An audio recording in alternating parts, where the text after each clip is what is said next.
Ang totoo, hindi ko pinangarap ko maging artista.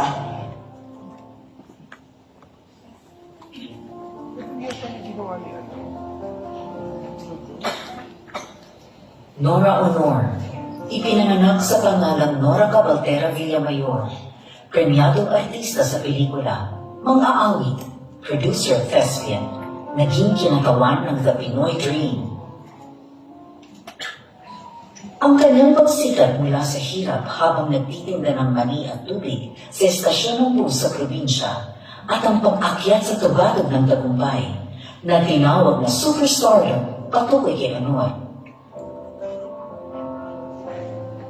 Kakambal ng puspusang trabaho at angking talento ay ang bumihag sa imahinasyon ng henerasyon ng mga Filipino.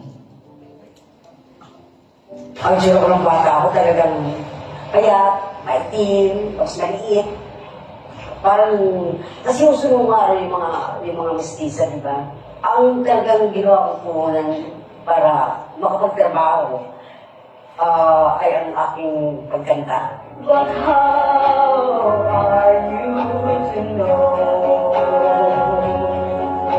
Tonight I'll cry. Tonight I miss you so. Pagkakabalik ako ng gusto kong kanta. Sa kapitbahay namin kasi sila lang sila may radyo. Inihiram ko yung kanilang radyo, tapos sa radyo ako nag-aaral ng kanta. Inabangan ko kung patututugin yung paborito kong kanta. Doon ko rin minimemorya yung lyrics ng kanta sa radyo. Nagsimula ako sa probinsya, sumasali ako sa mga amateur singing contest. Nananalo naman ako ng first prize. Tapos ang naalala ko nung una, naalala ko ng first prize ang pwede sa akin 20 pesos. Kinabukasan, pinapayad lang namin sa utang namin sa mga tindahan. Sumasali rin ako sa Liberty Music Show mga araw at nanalo ko ng first prize. Nag-champion.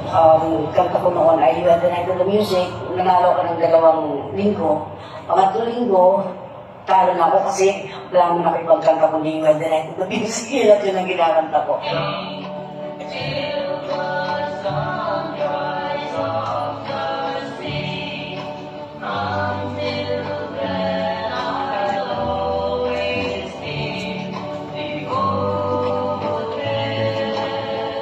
Nakita ng kabataang Pinoy ang kanilang sarili sa isang bidang tauhan na tunay na maliit at kayamanghing kaligaran na gumaganap sa mga mahuhusay na drama sa mga sinihan at nagdungi sa pagkapanalo nito sa isang patimpatak na ubod ng tanyag sa buong bansa.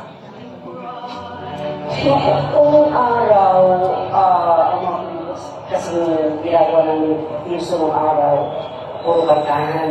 Yun lang ang ginagawa namin kantahan.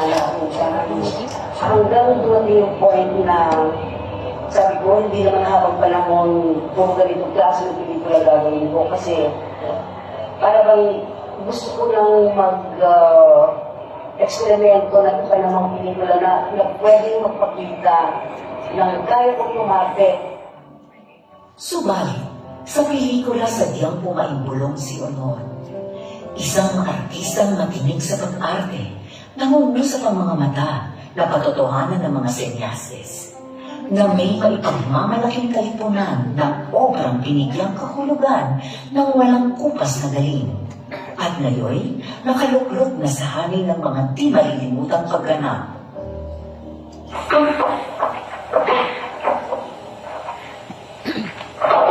Nagbenta ko yung bahay ko para gumawa lang ng 3 taong walang Diyos. Yun ang unang-unang ginawa kong pelikula, Primus ng NB Productions. Talagang pinagdanuhan namin yun ng panahon ni Boyer. Nagseryoso na kami gumawa ng pelikula. At sa akin lang, sa puso mo lang yung pag-aakre. Hindi kasama ka ng diretso, nag-eksena mo kung nag-eksena ka. Ano yun eh, pagka sa puso mo yung ginagawa mo pag-arte at nakatingin ka sa ka-eksena mo, mararamdaman mo yung ka-eksena mo. Dapat alihin mo yun eh. Sagutin mo yun ng aayon dun sa ka-eksena mo rin. Na hindi ka kinakailangan na magnakaw ng eksena. Mas maganda kasi yung nagsasabing kayo ng nagpapayaran nga ng pag-aarte, kailangan magtugma yung ginagawa mo at sa kanong kaisip mo. Sinasalamin ng mga papel na ito ang iba't ibang sensibilidad ng isang Filipina habang umaangkop sa panahong kontemporanyo. Sa halos 200 pelikulang kanyang kinatampukan, nanamlay si Honor. Subalit, muling sumigla bilang isang atubiling espiritista sa isang bayan na nawalan ng pag-asa. Himala, 1982. Walang himala! Ang himala ay nasa puso ng tao! Nasa puso natin lahat! Tayo ang gumagawa ng himala! Tayo ang gumagawa ng mga sumpa ng mga Diyos!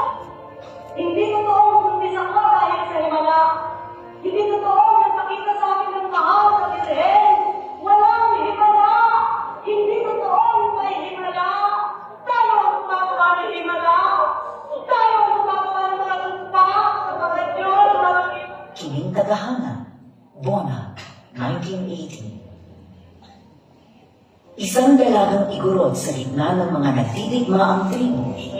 Banawe, 1975. Isang naabusong kasambahay. Achay, 1978. Isang babaeng ibibigay. The Floor Contemplation Story, 1995. Isang lesbian na humaling sa pag-ibig. Tibol at ako, 1982. Isang babaeng taga-baryo na umibig sa kaaway na sundalo. 3 taong walang Diyos, 1976. Isang babaeng tumutuligsa sa paniniil ng Estados Unidos. Minsay isang gamo-gamo, 1976. My brother's not a pig. Isang nangungulilang OFW nurse. Melika, 1984. Isang pinagtaksilang asawa ng pintor. Mga uod at rosas, 1982. Isang sikat na artista sa gitna ng magulong buhay, may asawa.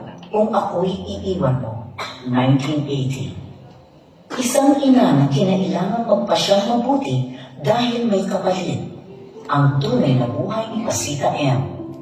1991. Isang balo na nasilo ng May December Affair.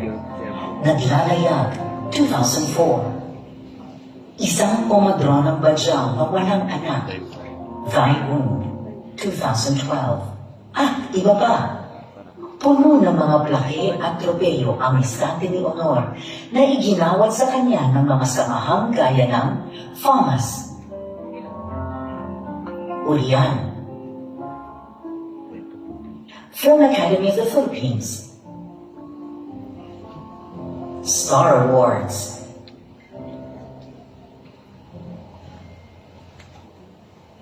Catholic Mass Media, Young Critics Circle, Metro Manila Film Fest, pati na ng mga pandaigdigang organisasyon mula sa Cannes, Berlin, Cairo, Malaysia, Belgium, Italy, Russia, at marami pang iba, alinsunod sa proklamasyon bilang 1390 na may petsang ika-10 ng Hunyo 2022 at bilang pagkakilala sa kanyang husay at natatanging kontribusyon sa sining Filipino. Iginawad kay Nora Honor ang Orden ng Pambansang Alagad ng Sining. Ano yung gusto mong maalala? Kami sa Nora.